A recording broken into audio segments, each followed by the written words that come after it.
by Apparel. Alright, here with another day. Going to the 9 to 5. Yes. Yesterday was really crazy, man. Like, I was driving and then I got an interruption. I got a call, so I didn't even finish the last bit. I remember last time I said, before we begin, I just want to recap on what I said in my previous video live. To say this. Okay, so I already explained sublimation and vinyl cannot be compared. Vinyl in itself is a different aspect, right? For those of you who are new to my channel, don't even know what vinyl is, it's a method of applying design on a shirt using a cutout of a shirt ink that is put across a sheet, or a sheet. Sometimes it's paper, sometimes it's plastic. But yeah, so that's what vinyl is. It's fabric ink, you know. I don't know the full detail of vinyl. If you go to Stalls or Caesar, Easy Weed, those companies, I'm not familiar with any of those, but they will inform you more on like what these vinyls may entail as far as like what's inside of them, ingredients, if they allowed to tell you. I don't know. All right. Yeah. So with that said,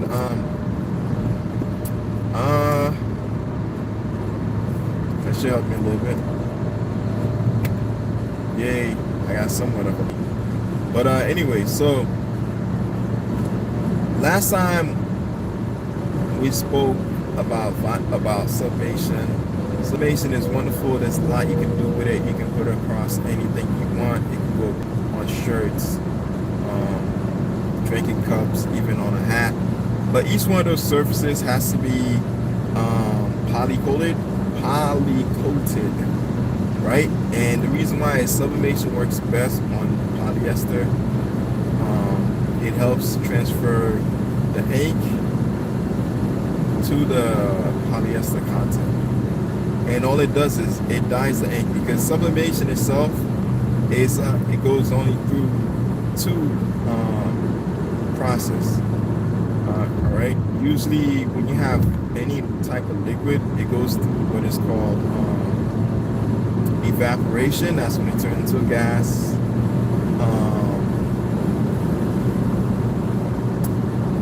Evaporation, saturation, and then precipitation, right?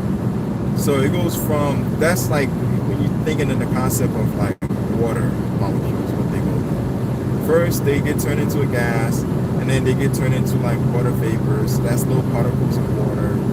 And then after that, it gets turned into it's water vapor and then liquid. Those are the three processes, right?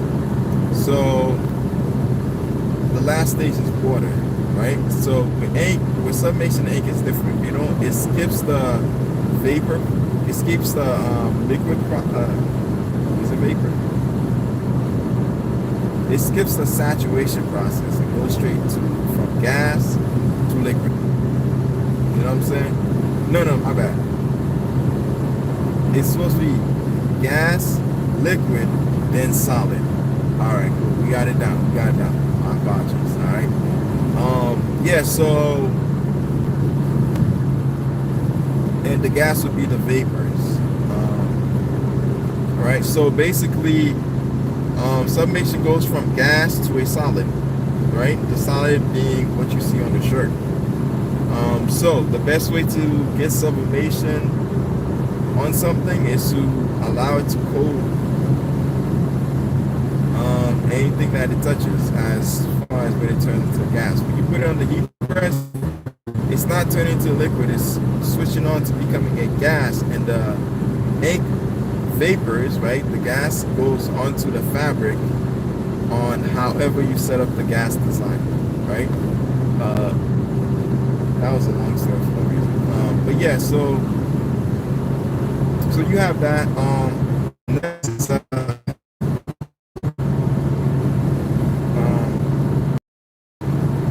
yeah, next is vinyl. So vinyl doesn't do any of those things. Vinyl stays solid. You put it on the heat press, it's solid. You take it out of the heat press, it's solid. All right. So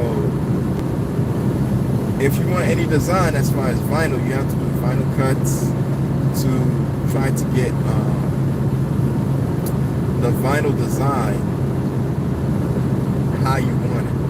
So the vinyl can be designed how you want it. And once you're able to get a design, whatever is left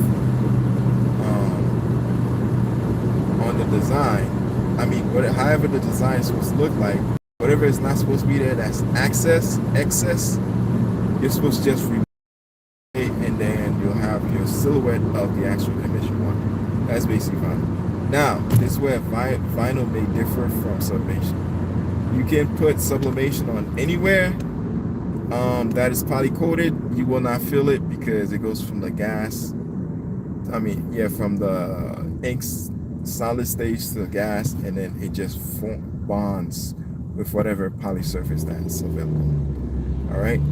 So, what's that thing called again?